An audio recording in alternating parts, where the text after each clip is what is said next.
นี่ครับถามมาเทียกันสบายดีสบายดีเด้อ สบายดีนะดีนะ สบายดีเดียว จับไป โอ้ว่ายสวยเว้ยเฮ้ยมื้อนี้ เบิกกล้องนะลูกนะ อัน เบิกกล้องนะ มื้อนี้ก็อันฮู้ว่าสิอันให้ไปเฮ็ดหยัง ไปตัดไม้ ไปตัดไม้เนาะ เฮ็ดเสา เฮ็ดเช้าเนาะ โดย ดีใจบ่ ดีใจ สิได้เช้าอันเฮือนครัวออกมาเนาะ โดย ยานฝนตกก็ไปได้เบิ่งก่อนเบิ่งน้ำก่อนแป๊บนึงสูบดูใช้แล้วบ่อะไรคือมันใช้ได้ไวแท้บัดนี้ เมื่อวานนี้เขาดูดออกให้อีกไหม ฮะเขาใช้ น้ำคุณออก เขาใช้จักรมาดูดออกเอาแลนี่ใส่ดูดเบิ่งดูม่อนอยู่บ่ มอน เออ น้ำออกกับมันนี่นะ น้ำเบิดบ่หรืออะไรมันยังสูบบ่ได้โยกของมันโอ้อะไรคือมันใส่ไวแท้บัดนี้ป๊อดน้องเอ้ยใส่เลย เสานี่ไปกับง่วงเนาะก็ว่าปกติ เออ วันหนึ่งสองวันนี่คือได้ใจ แม่นอันนี้คือมันใส่ไวแท้นี่ เอ้าเมื่อคืนนี้ก็ไม่ได้สูบหลายเนาะ น่ะเอาแล้วพี่น้องเอ้ยคัก ตื่นมาเมื่อเช้าก็ได้ใส่เลย เออไปใส่เลยพี่น้องเอ้ยโอ้แม่นอันนี้เถอะพูดแล้วท่าน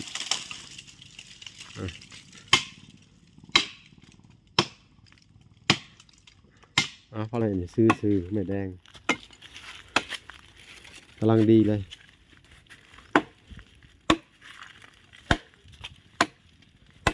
ฮะ นักเลย นักมาย กมาขึ้นนี่เลย ฮะไว้บ่ไว้กับเสาไว้กับเสาอ๋อเถาะหานเอาทีละบ้าน พอได้อยู่เอ้า พอได้อยู่บ่อ๋อ เด้อ นักภาพไว้บัดนี้ แม่นมันยาวหนำเนาะ อ๋อนั่นเลยเอาสู้ได้ดอกอ๋อโธ่นั่นเลยเอาแล้วเด้อออกทางโอ้ยว่ะฮะ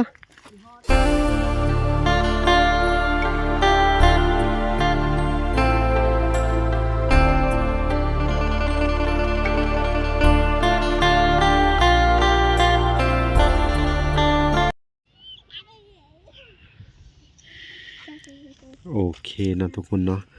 กับสบายดีพ่อแม่พี่น้องเบิดสุขคนเนาะกันยินดีเข้าสู่ช่อง YouTube เบาละสายบุญคุณธรรมคือเก่าเส้นเคยนะทุกคนทักทายสบายดี FC ทางฝั่งไทยและ FC ทางฝั่งลาวและ FC ทั้งต่างประเทศนำเด้อพี่น้องเอ้ยเอาสบายดีพ่อแม่เนาะอยู่ทางเมืองนอกเมืองนาพี่น้องเอ้ยที่รับชมเบาละอยู่เนาะตอนนี้เบาละกามาอยู่กับทางไอ้แก้วเพิ่นเนาะพี่น้องเอ้ยนี่ครับถามมาเทียกันสบายดีเด้อ สบายดีนะดีนะ สบายดีเดียว จับไป โอ้ว่ายสวยเว้ยเฮ้ยมื้อนี้ เบิกกล้องนะลูกนะ อัน เบิกกล้องนะ มื้อนี้ก็อันฮู้ว่าสิอันให้ไปเฮ็ดหยัง ไปตัดไม้ ไปตัดไม้เนาะ เฮ็ดเสา เฮ็ดเช้าเนาะ โดย ดีใจบ่ ดีใจ สิได้เช้าอันเฮือนครัวออกมาเนาะ โดย ยามฝนตกแล้วตัวอยู่บ่มีบ่อนหนึ่งข้าวหนึ่งน้ำเนาะ โดย พอเฮาเฮ็ดอันเกาะเกยออกมาแล้วเฮาก็ย้ายถ้วยบวงเข้ามานั่นยันมาพริกแป้งนัวยันนั่นมันถึกแดด พวกน้ำปูน้ำปลาเครื่องใช้ต่างๆถ้วยมันสิอันนะมันถึกแดดแล้วมันสิล่าวมันสิบ่ดีนะมันสิกรอบ โดย เนาะเขาต้องเอาเข้าห่มไว้ อยู่ดี เป็นอะไรได้มองใหม่เลย ดีใจแล้วสิไปลองและแมลง สิไปลองเนาะ โดย แต่ว่าแยงนี่อันได้อันถาเอาก่อนเนาะ โดย หมื่นเนาะ โดย โอ้ยอันนั้นก็ได้พูดลิ้นคือมาดีเดียวเลยมาเดียว ยืนมาลูกเบิ่งหน้าเนี่ย มาพี่เนาะก็คือว่าอันพี่น้องเอ้ยอันสิให้เพิ่นไปตัดไม้ก่อนเนาะมื้อนี้ก็เสียมคำสิไปเบิ่งเพิ่นใช้มองบ่ฮู้ว่าสิไปไกลปานใดเนาะคำจะไปเบิ่งเนาะ โดย เอ้ามื้อนี้กะคือไปเอาไม้ซะก่อนเนาะ โดยแม่น ไกลเติบบ่ไม้นี่ ก็หาตัดเอาเท่านี้ละ โอ้เพิ่นบ่ให้เฮาบ่ กับบ่หายดอกตัดไม้น้อยนะบ่แม่นเฮาตัดไม้ใหญ่ โอ้บ่เป็นหยังเนาะไม้นี่เนาะธรรมดาเนาะไปซะไปเอาอันผ้าไป ไปเดียว ได้เบิ่งกันเลยพี่น้องเอ้ยแกเป็นนั่นทางอัน ปัจจัยเนาะพี่น้องเอ้ยหรือว่าอันเป็นงบประมาณทางอันแม่ตู้เพิ่นพี่น้องเอ้ยทางแม่ตู้จาก USA และครอบครัวของเพิ่นพี่น้องเอ้ยฝากมาไว้ให้ทางบ่หลาเนาะบ่หลาก็ยินดีเนาะพี่น้องเอ้ยยินดีทำตามจุดประสงค์ของเพิ่นพี่น้องเอ้ยเนาะถ้าอีแม่เพิ่นว่าอันเฮ็ดให้ลาวแน่เพิ่นว่าเพราะว่าสงสารเพิ่นได้ลูกนั่นน่ะทางบ่หลาก็ต้องขอบคุณเพิ่นพี่น้องทางบ่หลาก็ยินดีนํพี่น้องเอ้ยเพราะว่าทุกๆครั้งบางเทื่อเฮาก็สิบ่กล้าเฮ็ดอันอำเภอใจเฮาถึงแม้เพิ่นจะฝากเงินมาให้นำเฮาก็ย่าเนาะพี่น้องเฮาก็ต้องถามเพิ่นก่อนเนาะเพราะว่าเฮาก็ที่จริงเฮาก็อยากบอกเพิ่นนั่นแหละแต่ว่าเพิ่นบอกเฮาเองก็ดีใจพี่น้องเอ้ยเนาะเวลาก็จะได้ทำตามจุดประสงค์เพิ่น เอาเมียไปใส่วะ หึ ขาบ่เห็นนะ โอ้ข้อยเห็นเมียเจ้าไปพันพื้นอยู่พุ่นเห็นบ่พุ่นเราพันพื้นโอ้เราเอาพื้นอะไรได้ดุอะไรพี่น้องเอ้ยพุ่นป๊าดโตบ่ต้องหาแต่บอกเนาะ ไปเอาพื้นแหละพี่น้องผู้ให้เรามาก่อนก็ได้เนาะเฮาเดี๋ยวสิแนะนำให้เนาะแล้วเฮาก็เกาะมันแล้วเฮาก็ย้ายตัวนี้มาใส่ตัวนี้นี่ทางนี้ทางมาหนึ่งนี่เนาะเตียงเฮาก็เตียงนี่ออกมาว่าสิแหละเตียงนี่เด้อถูกต้องเนาะเฮาบ่ต้องวางไว้เอาด้านนี้มันออกไปพุ่นดอกมันสิเป็นห้องเฮือนอันน่ะแบบว่าเฮาย่างมาเฮาก็นั่งได้เลยเป็นจังนะประมาณนี้แม่นบ่ล่ะ อันนี้ก็ต่อเอามานี่ โดยต่อไปหันเนาะ3เสาเนาะก็เอาเบิดสักแผ่นสังกะสี ตรีให้เอาสมอตรีก็จะแพงตรี7อ่ะ 7นะเขาก็สิใช้ซื้อมา7แผ่นเนาะ3เม็ดเนาะ สองกันนะเอา3เม็ดเนาะออกมาเนาะ เดี๋ยว เอา3เม็ดออกมาพอได้อันดังไฟพอบ่ได้เปียกเนี่ยเนาะจะได้ฝนตกแค่นี้ย่างบ่อยากได้แล้วมันจะ ก็บ่เป็นหยังดอกอันนั้นตกอยู่แล้ว แต่ต้นนี้ก็ย้ายเข้าไปนี่ย่านมันถึกแดดถึกฝนมันสิอันเปื่อยนี่เนาะพี่น้องเอ้ยเป็นจังได๋ความรู้สึก ดีใจดีใจสิได้ อันอีหลีวะ ดีโดย อีหลีเนาะดีใจอีหลีเนาะ โดย อืมสิได้อันแย่งได้ซะอันมองค่ะ มองดีใจสิได้ไปหากินแบบ แย่งนี่อันนักสอนแหละเนาะ แม่นสอนกุ้งจักสิได้ลายซำใดก็ลองเบิ่งก่อน อืม แต่เขาเจ้าว่าสอนนี่สิได้พอกิน ได้พอกินเนาะ โดยเฮาก็จังก็ อืม แบบ มีเงินน้อยแบบ10-20,000เฮาก็เอาไว้ แม่นเก็บไว้ บ่ต้องซื้อกินเว้าง่ายๆเนาะ มันยังพอหาอยู่หากินได้อยู่เนาะ แม่นได้หมองก็พอได้ปลาเทือกแบบดีอยาก4-5ตัวก็ได้ปนแล้วตอนเช้า เออ แม่น เอาอันนี้ลงก่อนเร็วๆลงจากหล้างก่อนเร็วๆอย่าดื้อเด้ออืม บงแล้วล่ะ ลงข้างบนน่ะ นี่ เมี่ย บ ง งน้อย อ๋อบงคุณอันน่ะหาด้านเสร็จเด้อจกเด้อต่อยกระเสียแต่คนมาเอาไปได้เอาเข้าไปเก็บไว้อยู่ในผู้บ่ต้องมาเก็บไว้อยู่นอกเนี่ยแหละที่มันสำคัญเด้อถ้าเฮาอันเฮ็ดด้ามเฮ็ดหยังมาใส่แล้วก็แล้วดอก ยาลูก พี่ชัก เออ ทำมาชับทำมาเสียงใหญ่ พี่น้องเอ้ยนี่ตัดภาพมาทีทางอันเมียเบาแก้วเพิ่นก็ดุขนาดพี่น้องเอ้ย เอามาพาสิไปตัดใหม่เฮ็ด ไปหาพื้นบ่ โดย ใครเนี่ยแต่พื้นบ่อึดเนาะแถวนี้เนาะโอ้ไปเอาแป๊บเดียวหนึงก็ได้เนาะโอ้ตัวน่ะเป็นของอะไรอย่างน่ะเพิ่นพระเศษของเป็ดแต่บ่สัญญาบ่เศษของเป็ด แม่น โอ้เพิ่นว่าเพิ่นจะเอาเป็ดมาให้บ่ โดย โอ้ดีใจนำเด้อดีใจนำจะเอาเป็ดมาให้ มื้ออื่นแล้วว่าเราสิมา จังว่า เร็วๆ พังเบิ่งน่าจะเป็นมื้ออื่นนั่นแหละเนาะเอาพี่น้องเอ้ย ๆไก่ก็สิปล่อยไว้นํกันนั่นละ ไก่ก็สิปล่อยไว้กันนะ แม่น แต่ว่าไผสิเอาไก่มาให้นี่ เราสิว่าสิเงินซื่อๆน่ะมีแล้ว ซื้อไก่อันไหนถ้าว่าอันนั้นแล้วก็หาไม้มาเฮ็ดคอกไก่นำเด้อเฮ็ดเฮือนให้มันอยู่จบเจือเด้อเพราะว่าทางอันอีแม่เขาบอกว่าให้เจ้าเฮ็ดคอกไก่นำสังกะสีสิซื้อให้ดอกดำแผ่น2แผ่น3แผ่นเนาะ เฮ็ดกอไก่เฮ็ดมุงนั่นแล้วน่ะ เฮ็ดหันได้บ่ ได้ ได้เนาะเพิ่นบ่ให้เขาบอกเจ้าขอแล้วบ่ บ่เขาเจ้าว่าวันนั้นมื้อนั้นน่ะมือเฮาที่นั่นน่ะเราว่าเฮ็ดได้หมด เจ้าของที่ไหน แม่น อืม อยากปลูกผักปลูก ได้หมดครับนี่ เราบ่หายเนาะ บ่ห่วงแม่น อ๋อ แก กับ เอาปลูกกินซื่อ โดยแสดงว่าเฮ็ดคอกไก่คอกหยังได้เนาะ ๆแม่น เอาสนากะ เอสิจูดนี่ยามนั้นเนาะ อืม มันแห้งจังเนาะจูดกิน ก็มีแต่ว่าให้ทางนั้นน่ะมันเป็นพื้นเป็นหยังกะซีนเอาแล้วก็จูดถิ่มเด้อ แม่น ดูแลเอา แบบ เออ ดูแลสำบากของเองก็แม่น ดูแลเอา น้ำเพิ่นเนาะ โดย แม่น เขาก็บ่ได้ไปปลูก อย่าปลูกผักปลูกหญ้าก็ปลูกได้นะว่ะ โอ้ได้เพราะว่ามันเพราะว่าดินน่ะมันอันนี้มันเฮ็ดอันกินซื่อๆมันบ่แม่นเฮามายึดเอามาเป็นของเฮาเนาะ แม่น พี่น้องเอ้ยแม่น แต่ว่าเฮาอยากได้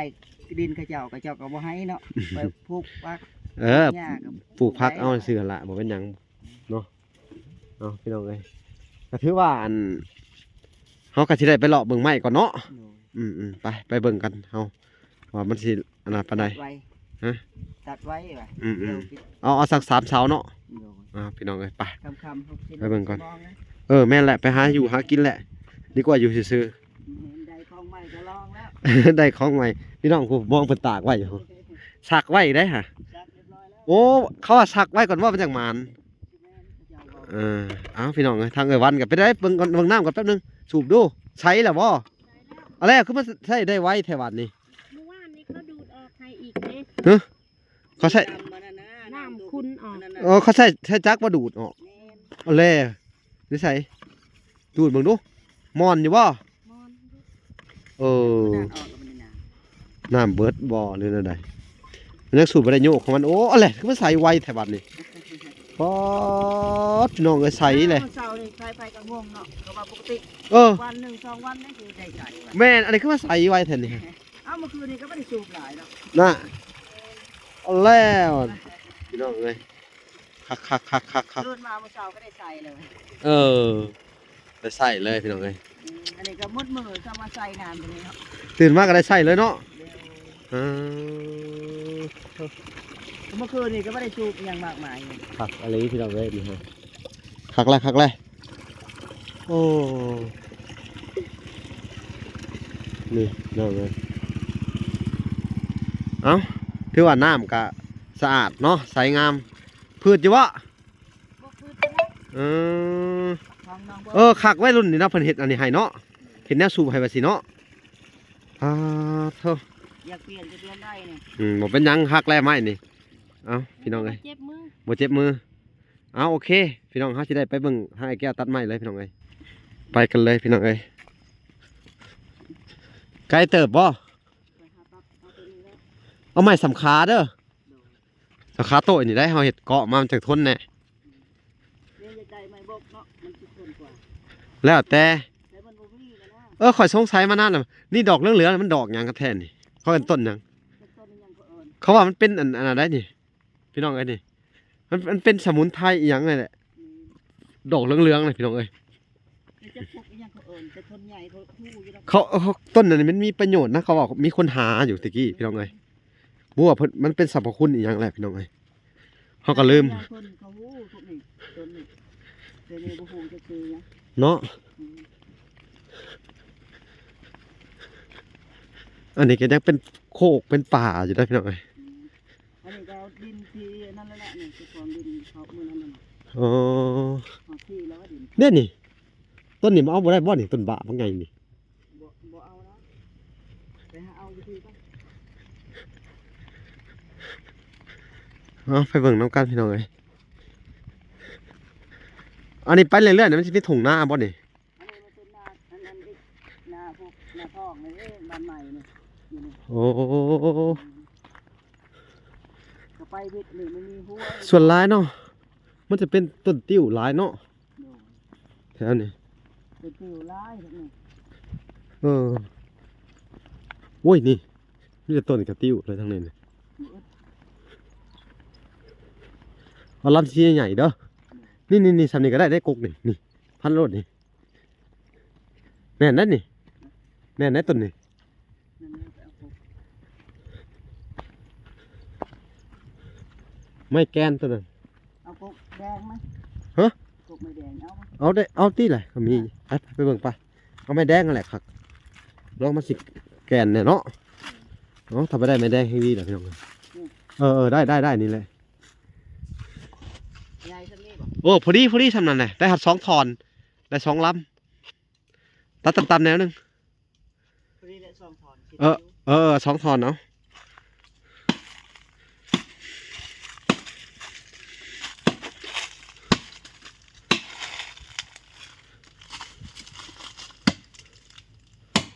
มันต้นไม้ยังหลายพี่น้องเอ้ยแถวนี้ ไม้ธรรมชาติ ในธรรมชาติ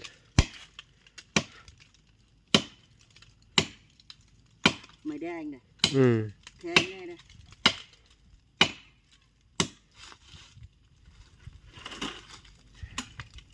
ไม่แดงก็โอเคอยู่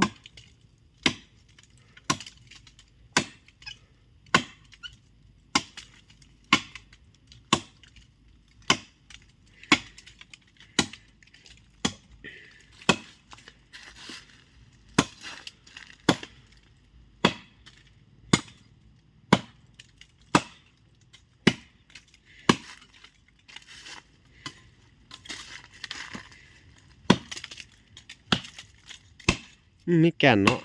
แมน โอ้มันก็แข็งก่อนเลย มันเป็นไม้แดง อืม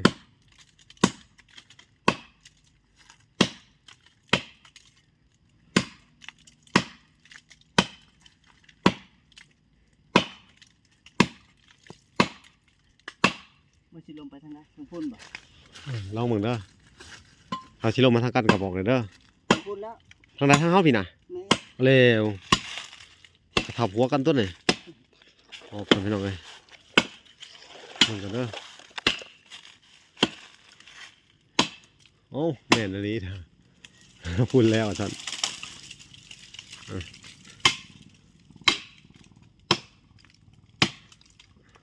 พอแล้วย้อนลง ว้า อู้แถวนี้มีแต่ต้นไม้แดงซื่อๆพี่น้องเอ้ยอึบลากลงลากลง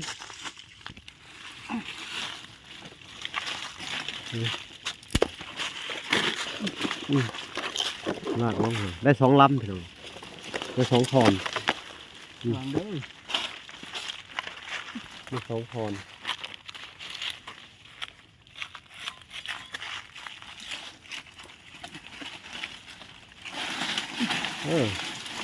รีบไปรอดรีบไปแบกไปถอนเดียวกันเลยเนาะ แมน แบกไปหาเอาไปซีนเอาดิผมแล้วเขาจังมาเอาอีกไม้ถอนหนึ่งเนาะ อืม ออกไปเลยถอนเดียวนี่ ไปหาตัดไว้ก่อน เออตัดไว้อีกก่อนเนาะลำหนึ่งแล้วเขาจะมาแบกเอาอีกโอ้งามเลยตัวพี่น้องเองไม่นี่ซื้อไม่แดงกำลังดีเลย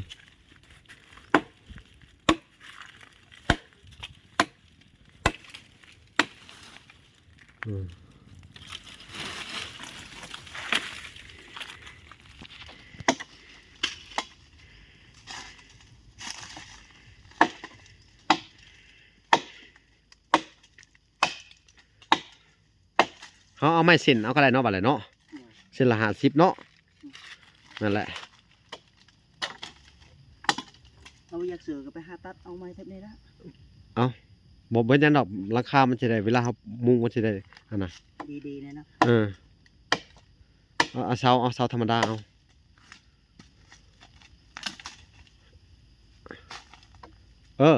จงกิ่งมันไว้ซะแหละ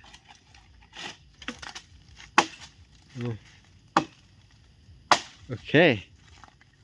พอ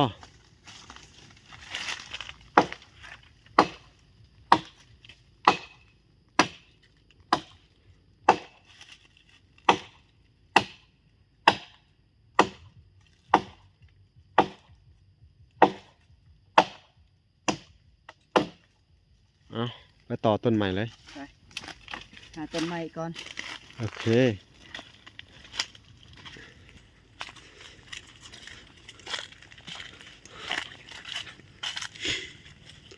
โอ้เท้านักก็คักกะลิแม่แดงพี่น้องเอ้ย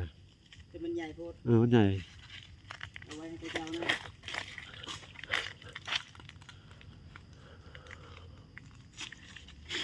นี่จะไม่แดงพี่น้องนี่จะไม่แดงต้นลำซื่อๆเลย เอาไม้นี่ เออ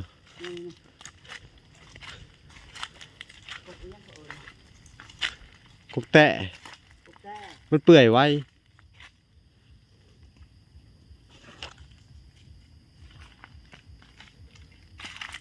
นี่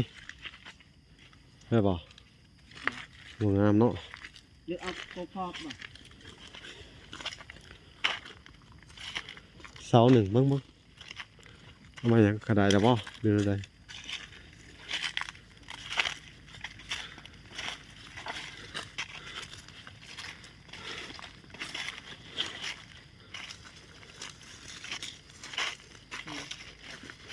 ใช้ยากที่สุดเลย มึงเพิ่งใหม่แกนนะ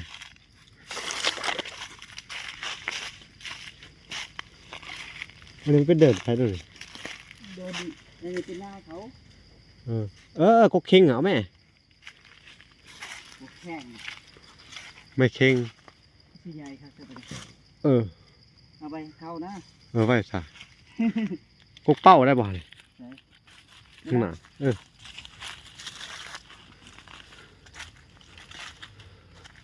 เอาละคือสิมันอยู่มันกกเป้ามันนะครับมันเอาสตับเลย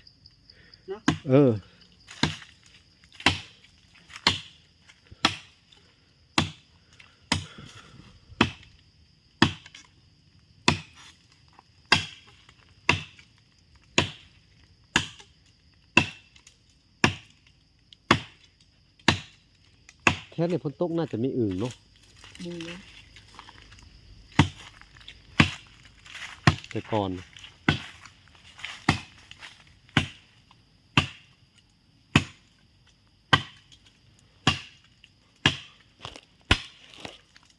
แล้วไอ้เอาไหม เอาทางไหนอีกแล้วบ่ลมมาทางไหนอีกเลยเอาพี่น้องเลยนี่แต่สิลมทับหัวกันเลยครับ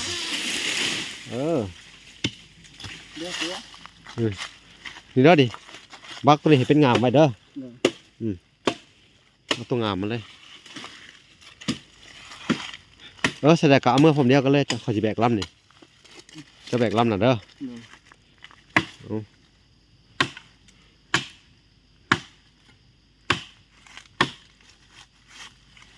โอ้หอมน้ำใหม่เป่าเนาะนี่ในปลายมันแหละ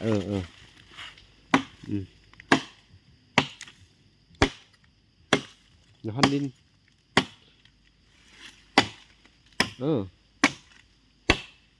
โอเคเอาย่อคือไม่สบายค่อย แบกได้อยู่ ได้อยู่จะแบกลำไงโอ้ไปบานโอ้พี่น้องนักพอสมควรได้เนี่ยปวดปลาปวดบ่าพี่น้องเลยเดี๋ยวเปลี่ยนคางไม้ก่อน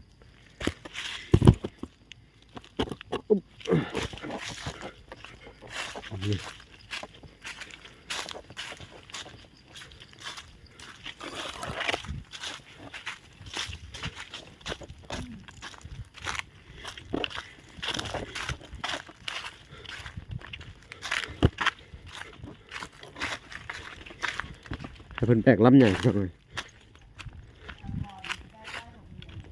ฮะไว้ตัวลองเบิ้ง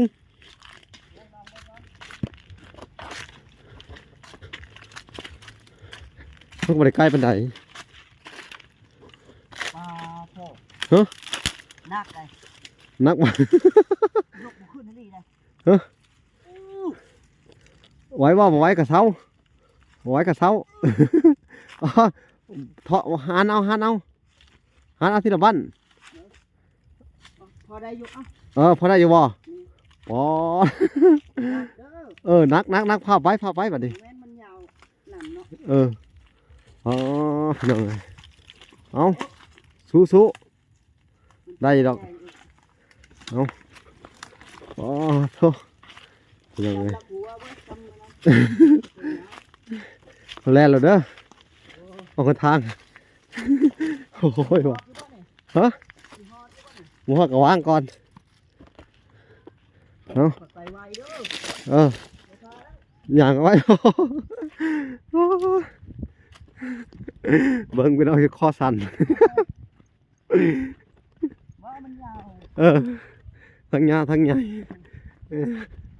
เอารุ่นกันไปจะฮอดใช่นี่มาหลักกับแบกอยู่ในคออยู่พี่น้องไงแบกอยู่ในบานนี่ซอยเพิ่น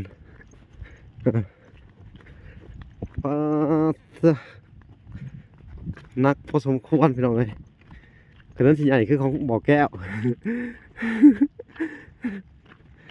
ไปเลยบอกว่าไหว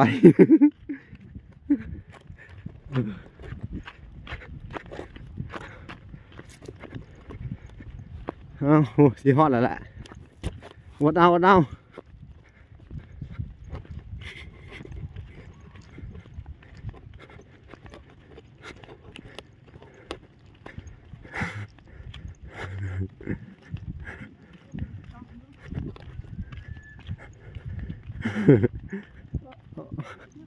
ผูกง้อหรือเปล่า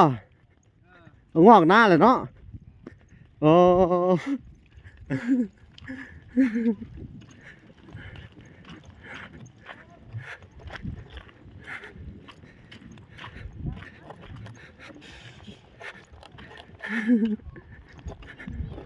เห็นไหม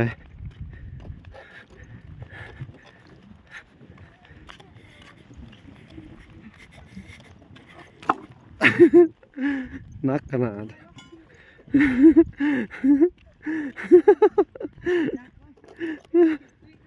ว่าให้สั้นกับบ่รักปานใดดอกให้ยาวด้วยละเอาไปนี่ละ แล้วก็เพิ่งเอามีดตัด ไปได้ไหน เมื่อยนักนำ นักเมื่อย แม่นทางยาวด้วย ทางยาวด้วย ทอดสิบ่ฮอดโอ้ให้ว่าไกลๆพุ่นสำพุ่นบ่ฮอดแล้วอันนี้ก็อดทนนะ สู้ๆเนาะคักเลย ให้ของคนอื่นนี่บ่ไปเลยเด้อบัดนี้อันนี้มันของเองเนาะ สู้เด้อ แม่น พี่น้องเอ้ยคุณโง่มาท่านน่ะกับแม่น้ำล่ะผู้เฮ็ดยังน่ะเฮ็ดยังน่ะ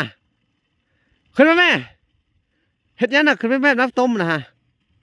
อันแล้วพี่น้องเอ้ยพุ่นเป็นไปแล้วบัดนี้เอ้าหมูยังหลายพี่น้องเอ้ยบาดนี้เสียจบคลิปก่อนติดตามคลิปหน้าเนาะเขาจะได้ไปซื้อสังกะสีเฮาเฮ็ดยังเรียบร้อยก่อนเนาะเฮ็ดโค้งมาแล้วจังไปซื้อสังกะสีเนาะ แม่น โอเคพอกันอีพีหน้าพี่น้องเอ้ยโอเคสบายดี